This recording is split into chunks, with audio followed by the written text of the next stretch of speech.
नमस्कार, आप देख रहे हैं DW समाचार। जहानाबाद होली मिलन समारोह में शामिल हुए जम्मू कश्मीर के उपराज्यपाल मनोज सिन्हा। जहानाबाद जिले के सेंधवा गांव में आयोजित होली मिलन समारोह में जम्मू कश्मीर के उपराज्यपाल मनोज सिन्हा ने शिरकत की। इस मौके पर भाजपा, जदयू और अन्य दलों के कार्यकर्ताओं ने उनका भव्य स्वागत किया। मगध के इतिहास और भारत के विकास पर चर्चा। अपने संबोधन के दौरान मनोज सिन्हा ने मगध के ऐतिहासिक महत्व पर चर्चा की और भारत के आने वाले वर्षों में विकसित राष्ट्र बनने की बात कही। उन्होंने कहा कि मगध प्राचीन काल से ही ज्ञान, सत्ता और समृद्धि का केंद्र रहा है और इसी परंपरा को आगे बढ़ाते हुए भारत भी तेजी से विकास की ओर बढ़ रहा है।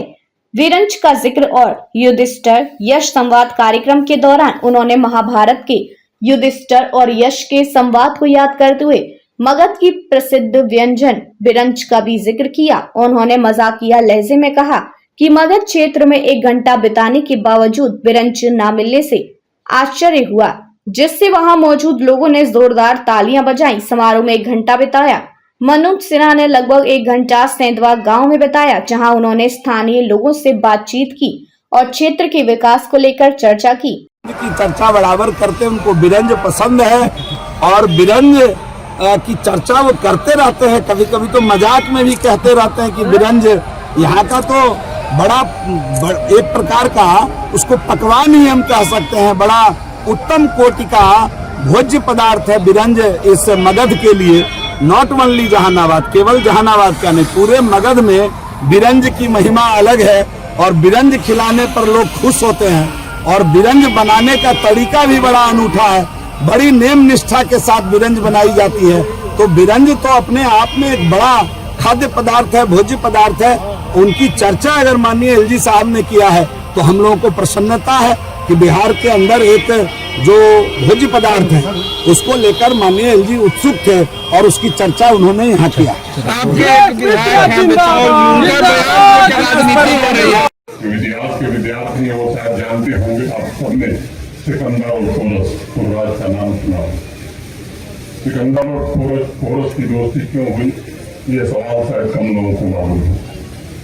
सिकंदर ने जब तय किया मगध सेना पर आक्रमण करेगा तो आक्रमण के पहले उसने 2 गुप्तचर भेजे। कुछ गुप्तचर भेजे सिंध नदी के किनारे पर, गुप्तचर आए और देख करके मगध की सेना का और बल देख कर जब वापस से आ रहे थे तो उन्होंने सिकंदर को बताया।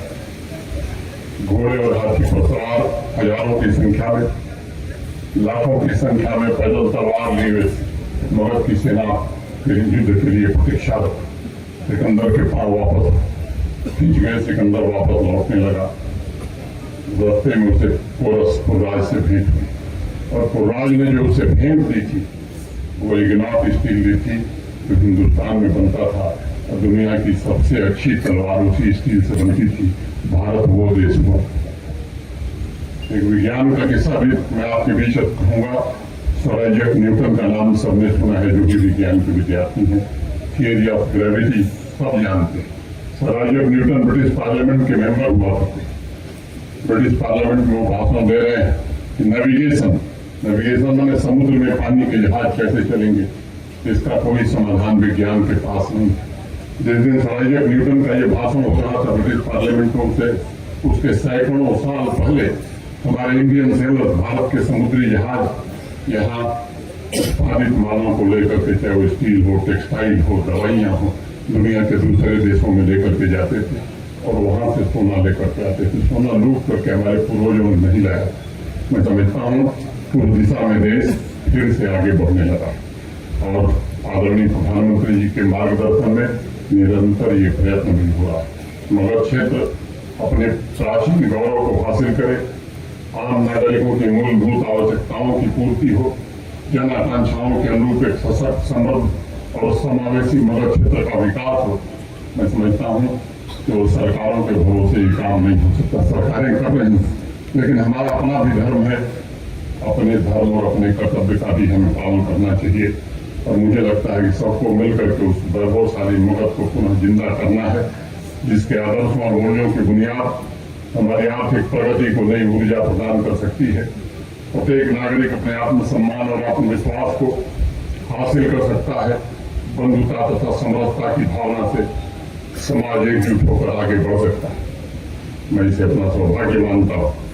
मुझे ज्ञान संस्कृति की इस धरती पर 2025 के पहले होली मिलन उत्सव में आप सभी के साथ शरीक होने का अवसर मिला। भारतेंदु हरिश्चंद्र ने गजल लिखी, गले मुझको लगा लो ऐ मेरे दिलदार होली में, गले मुझको लगा लो ऐ मेरे दिलदार होली में, मुझे दिल की लगी भी तो ऐ मेरे यार होली में, नहीं है ये गुलाले सुर्ख, नहीं है ये गुलाले सुर्ख, होता हर जगह प्यारे